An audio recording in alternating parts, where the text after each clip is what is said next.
जय मसीह के प्रिय भाई और बहनों, हमारे प्रभु और उद्धारकर्ता यीशु मसीह के नाम में आप सभी को अभिवादन करते हैं। आज 29 अगस्त 2026 और आज के लिए परमेश्वर का विश्वास योग्य प्रतिज्ञा मत्ती रची सुसमाचार 9 अध्याय और उसका 29 पद, तुम्हारे विश्वास के अनुसार तुम्हारे लिए हो।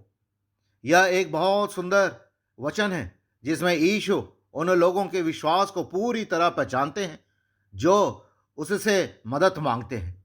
आज का यह पद विश्वास और चंगाई के बीच गहरे संबंध को स्पष्ट करता है और हमें दिखाता है कि परमेश्वर से हमें जो कुछ भी मिलता है उसमें हमारे विश्वास की अहम भूमिका होती है।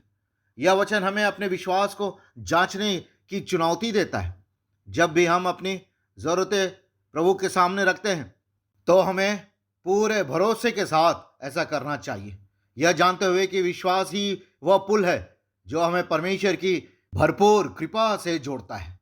यह वचन भाग केवल यह नहीं बताता है कि हमें विश्वास रखना चाहिए, बल्कि वह परमेश्वर की शक्ति पर अटूट विश्वास रखने की बात करता है। प्रश्न यह है, क्या हमें विश्वास है कि परमेश्वर हमारी ज़रूरतें पूरी करेगा? परमेश्वर के विश्वास होने के कारण हमारे जीवन यात्रा में हमारा विश्वास हमारे जीवन में परमेश्वर के काम के लिए रास्ते खोल सकता है। विश्वास से सवाल खत्म नहीं होते, लेकिन विश्वास यह जानता है कि उन सवालों को कहाँ ले जाना है। विश्वास जितना बड़ा होगा, चमत्कार भी उतना ही बड़ा होगा। तुम्हारे विश्वास के अनुसार यह बात है कि परमेश्वर के साथ हमारे रिश्ते में विश्वास एक महत्वपूर्ण बात है। यीशु ने केवल अपनी सामर्थ्य के कारण ही अंधे लोगों को चंगा नहीं किया, उन्होंने उनके विश्वास का भी उत्तर दिया।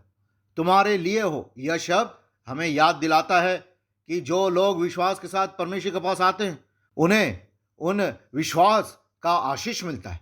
प्रभु यीशु के शब्द हमें भरोसा दिलाते हैं कि वे हमारी ज़रूरतों का ध्यान रखते हैं और जो लोग सच्चे मन से उन्हें खोजते हैं उन्हें उत्तर मिलने की पूरी आशा रखनी चाहिए।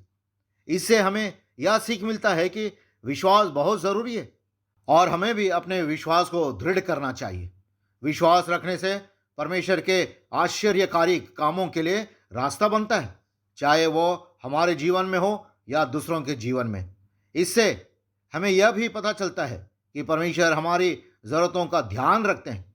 जब हम विश्वास के साथ अपनी ज़रूरतें परमेश्वर के सामने रखते हैं तो वे उन पर ध्यान रखते हैं। साथ ही यह हमें काम करने के लिए प्रेरित करता है। हमें अपने विश्वास के अनुसार काम करने के लिए बुलाया गया है। विश्वास ही हमारी यात्रा में परमेश्वर की ओर बढ़ना और उनके मार्गदर्शन पर भरोसा करना शामिल है। आइए प्रार्थना करेंगे। प्रेमी स्वर्गीय पिता, आपकी भलाई और विश्वास योग्यता के लिए आपका धन्यवाद देते हैं।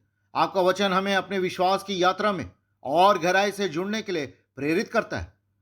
हम पूरे भरोसे के साथ प्रभु के पास आए, यह जानते हुए कि उन पर हमारा विश्वास हमें उस बदलाव तक ले जाएगा जिसकी हम इच्छा रखते हैं। प्रभु यीशु के पवित्र नाम में हम प्रार्थना करते हैं, सुने और ग्रहण करें। आमीन।